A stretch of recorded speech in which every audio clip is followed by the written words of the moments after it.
This is a key on understanding integers. Yours is one sheet of paper with pages 64 and 65 on the front, and then on the back is pages 69 and 70. So yours is like 4 papers that I shrunk down to fit on one sheet of paper. So if you find this page, I think it's page 64, where it's talking about understanding integers, you're just reviewing here. Write an integer to describe the situation. So if you deposit money, it's a positive $50. If you withdraw, it would be a negative $20. The decrease is the keyword that it'd be a negative $300. Notice the dollar sign's in front, not behind it. 16 degrees below zero, so you have a negative 16 degrees. 1,200 meters above sea level, so it's a positive 1,200 meters. 56 meters below sea level, so it'd be negative 56 because of the word below. If you have an increase, you have a positive 500. You have positive charge is 6, so these are positive numbers. The next section is just a matter of understanding what you were supposed to do. If the opposite is a positive 9, then the integer would have had to have been a negative 9. What's the absolute value? You would just write the absolute value of 9. If the integer is a positive 8, the opposite would be negative 8, and then you just write the absolute value of 8 like that. The integer is a negative 94, so the opposite would be positive 94, and then absolute value looks like that, 94 in the absolute value bars. If the integer is 2, the opposite's negative 2, absolute value of 2. Integer is negative 15, the opposite would be positive 15, and then the absolute value is 15 in the bars. The integer, positive 72, so the opposite would be negative 72. The absolute value is 72. You have an integer negative 200. Its opposite is positive 200. Absolute value 200. And then you can kind of see the last two. Same thing with that.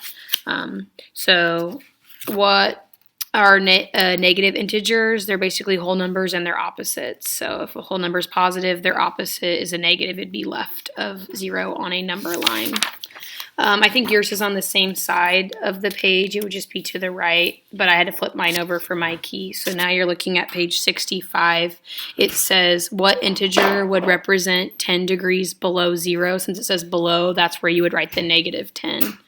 What integer would represent 2,200 feet above sea level? The word above is meaning a positive, so you're going to write 2,200 feet above sea level. What is the opposite of 8? It would just be negative 8. What is the opposite of negative 45? It would just be a positive 45. You don't have to write the positive sign. What is the absolute value of negative 12? It would just be 12. What is the absolute value of negative 674? It would just be 674. Remember, absolute value is just asking how far are these numbers away from 0 on a number line. Which of the following is not an integer?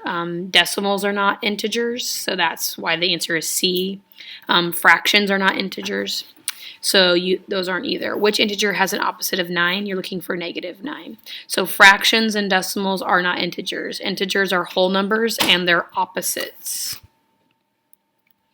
The other side of the worksheet for you would be pages 69 and 70, so you'll just flip yours over to see both of these. You can use the number line, but you may not need it. You're supposed to write the integer on the number line and then answer it. An integer whose opposite is 7 would be negative 7.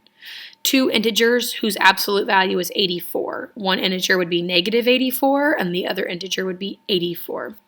An integer whose opposite is 16, that would be negative 16. Two integers whose absolute value is 252. You would have negative 252 and positive 252.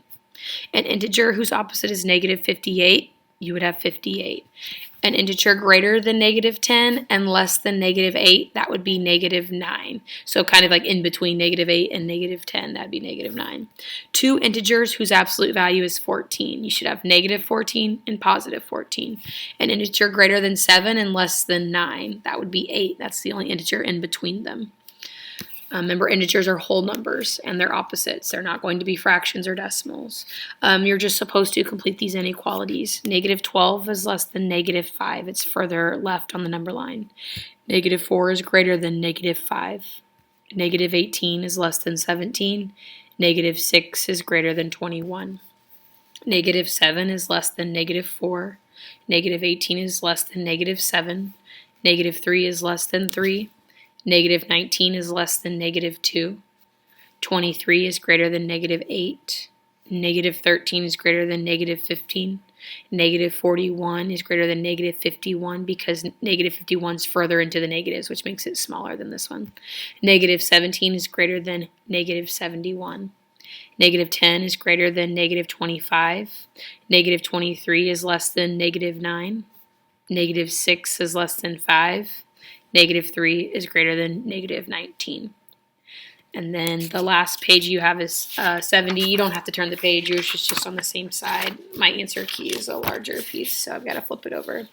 Which point on the number line is located at negative 4? So you would have to see how the number line is labeled. And you may have to go on and say, oh, this is 1, this is 0, this is negative 1, this is negative 2, negative 3, this would be negative 4. So point A.